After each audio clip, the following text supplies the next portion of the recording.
Bismillahirrahmanirrahim. Assalamualaikum warahmatullahi wabarakatuh. Alhamdulillah. Alhamdulillahilladzi ja'ala Ramadan syahrul siyam, syahrul ladzi unzila fihi al-Qur'an hudan linnas wa bayyinatin minal huda wal furqan. Asyhadu an la ilaha illallah wahdahu la syarikalah wa asyhadu anna Muhammadan abduhu wa rasuluh.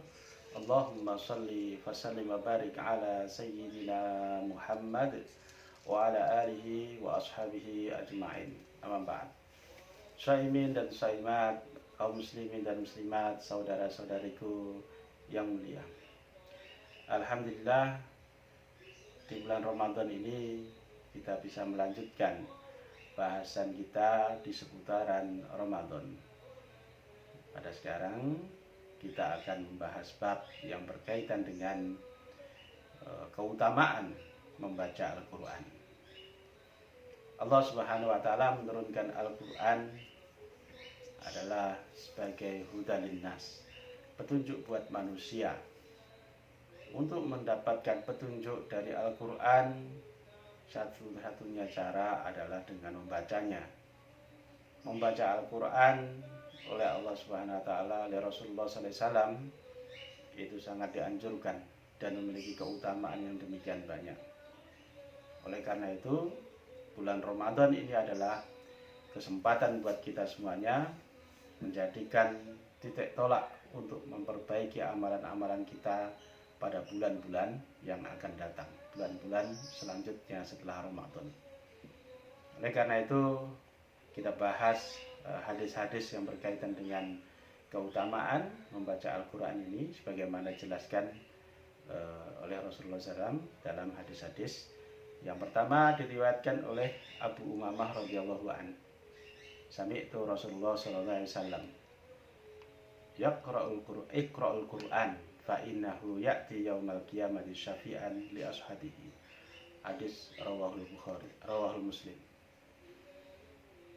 Artinya bahwa dari Umamah radhiyallahu an, saya mendengar Rasulullah SAW bersabda, Iqra'ul Qur'an, bacalah Al-Quran, karena dia Al-Quran pada hari kiamat nanti akan datang memberikan syafaat kepada sahabat-sahabatnya.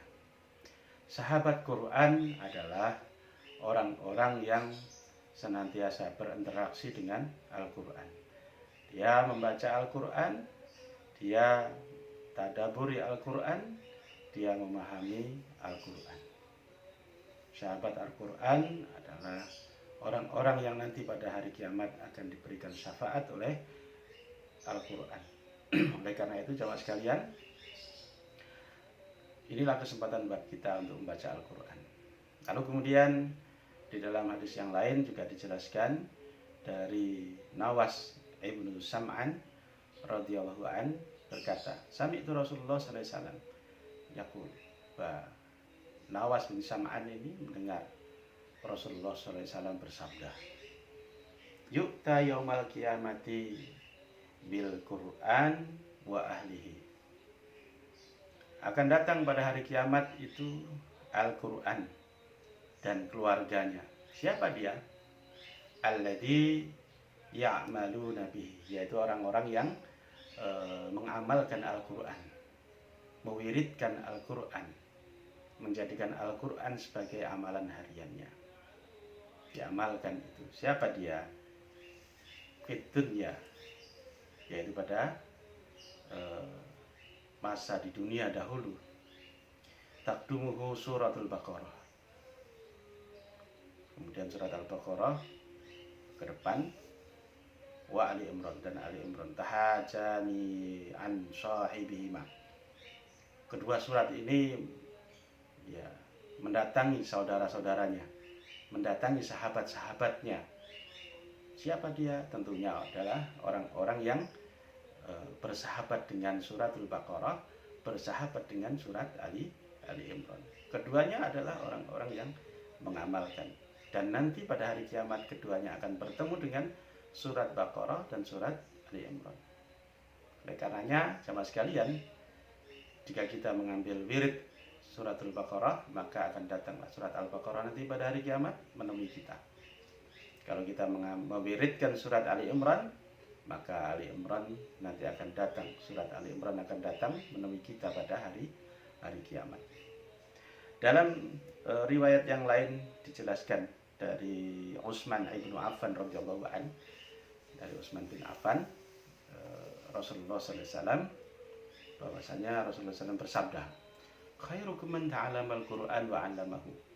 Hadis riwayat Bukhari, bahwa orang yang terbaik, orang yang baik adalah orang yang belajar dan mengajarkan Al-Qur'an. Orang yang bukan saja pembacanya, tapi ini orang yang belajar dan mengajar. Itu artinya adalah orang yang berinteraksi dengan Al-Qur'an. Oleh karena itu, maka orang senantiasa berada dalam kebaikan jika dia man ta'allamal Qur'an wa 'allamahu, orang yang senantiasa berinteraksi dengan Al-Qur'an dan orang yang mengajarkannya, orang yang belajar dan mengajar. Jamaah sekalian rahimakumullah, disebutkan pula dalam hadis bahwa orang yang membaca Al-Qur'an, walaupun bacaannya itu terbata-bata, maka oleh Allah Subhanahu wa taala diberikan ganjaran dua pahala. Dan orang yang membaca Al-Qur'an dengan mahir, dengan fasih, maka diberikan pahala yang sangat tinggi, ma'asafaratil kiramil bararah, bersama dengan malaikat. Artinya dimuliakan orang yang membaca Al-Qur'an. Bahkan Rasulullah SAW dalam hadis yang diriwayatkan oleh Abu Musa al-Asy'ari radhiyallahu an, Rasulullah SAW bersabda, perumpamaan orang yang membaca Al-Qur'an. Ini Rasulullah memberikan perumpamaan. Yang pertama Rasulullah menjelaskan, matsalul mu'min, perumpamaan orang mukmin, alladzi yaqra'ul Qur'an, yaitu orang mukmin yang membaca Al-Qur'an, diumpamakan seperti matsalul utrujah, seperti buah utrujah, ya jeruk lah gitu. Rihuha thayyibun wa ta'muha thayyibun, harum baunya, dan kalau dimakan pun enak, manis, thayyib. Wa matsalul mu'min, dan perumpamaan mukmin, alladzi la yaqra'ul Qur'an, orang mukmin yang tidak membaca Al-Qur'an, diumpamakan kamatsalil tamrati, seperti buah kurma. Buah kurma. La rihalaha wa ta'muha khulwun. Harumnya tidak ada, tapi rasanya manis. Nah, begitu. Wa matsalul munafik, ya, perumpamaan buat orang yang munafik. Orang munafik ini adalah orang yang beriman juga tidak, kafir juga tidak, tengah-tengahan. Kadang iman, kadang kafir.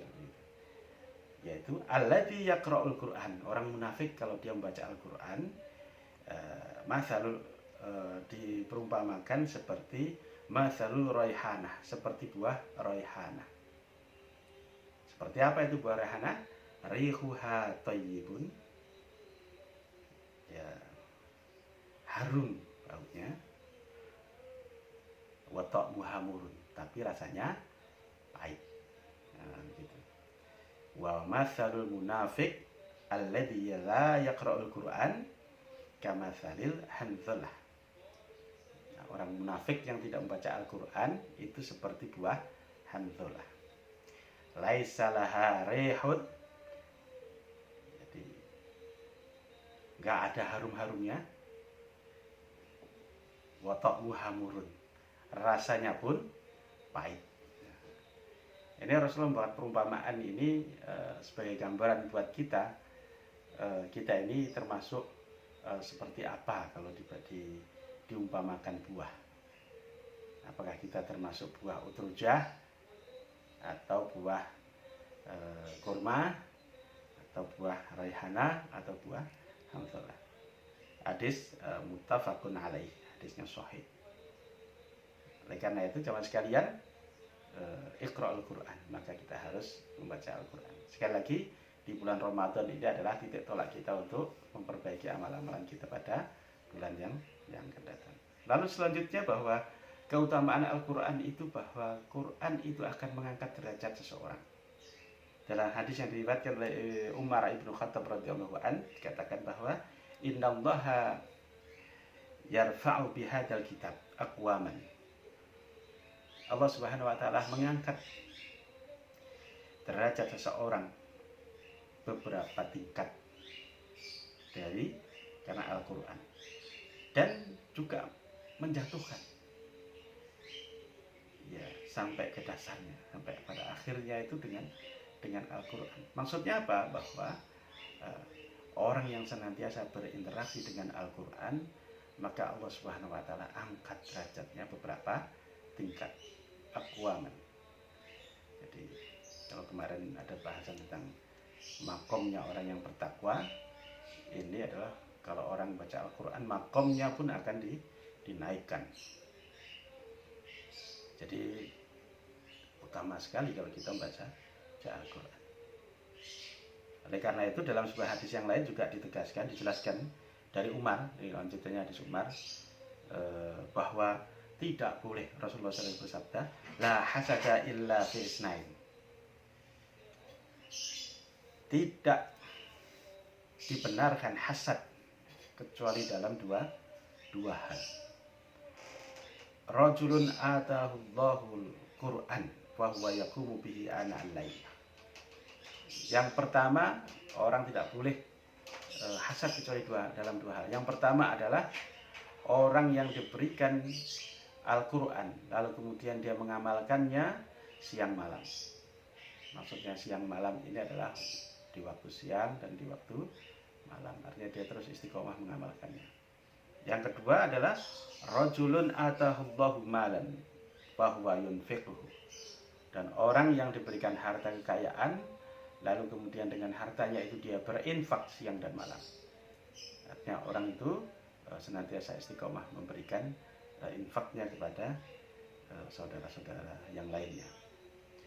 Jamaah sekalian rahimakumullah, alhamdulillah bahwa di antara keutamaan Quran yang demikian banyak ini, maka kita juga bisa mengamalkannya, membacanya.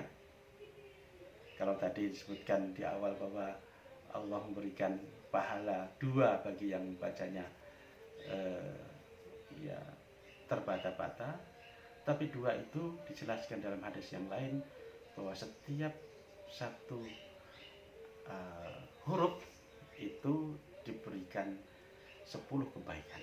Nah, dalam hadis yang diriwayatkan oleh Ibnu Mas'ud radhiyallahu an, Rasulullah SAW bersabda, jadi man qara'a harfan min kitabillahi falahu hasanah. Barang siapa yang membaca satu huruf di dalam kitab Allah, dalam Al-Quran, maka padanya mendapatkan satu kebaikan. Wal hasanatu bi asyri amsalihah, dan setiap satu kebaikan itu dilipat gandakan menjadi 10 kali lipat. Wal hasanatu bi asyri amsalihah. Wala aqulu alifun harfun alif lam mim harfun. Tidaklah aku katakan alif lam mim itu satu huruf. Bal alif harfun, lam harfun, mim harfun. Jadi, alif satu huruf, lam satu huruf, mim satu huruf, dan setiap huruf itu dilipat gandakan menjadi 10, dan setiap huruf itu ya satu kebaikan, lalu dilipat gandakan menjadi 10 kebaikan. Subhanallah, Masya Allah. Oleh karena itu kita harus senantiasa membaca Al-Quran. Jadi bahkan dalam hadis yang lain dikatakan innalladzi laisa fi jawfihi syai'un minal Qur'an kal baitil kharif. Jadi bahwa sungguhnya orang yang tidak ada bacaan Al-Quran dalam dirinya, dalam rumahnya kal baitil kharif, seperti rumah yang ya, kosong, rumah yang gelap. Atau dalam hadis yang lain, nawiru buyutakum bi qiraatil Quran, maka sinarilah rumahmu dengan bacaan-bacaan Al-Quran. Jadi jemaah sekalian, mudah-mudahan membaca Al-Quran ini menjadi amalan kita, dan kita menjadi sahabat-sahabat Al-Quran dengan mewiridkan dengan mengamalkannya, sehingga nanti Al-Quran itu menjadi syafaat buat kita semuanya. Al-Quran yang akan memberikan syafaat kepada kita semua dengan menjadikan Al-Quran sebagai sahabat kita. Mudah-mudahan Ramadan ini sebagai muntolak, titik tolak kita untuk bisa memperbaiki amalan kita, terutama dalam urusan Al-Quran, itu pada bulan-bulan pada Ramadan nantinya. Terima kasih. Assalamualaikum warahmatullahi wabarakatuh.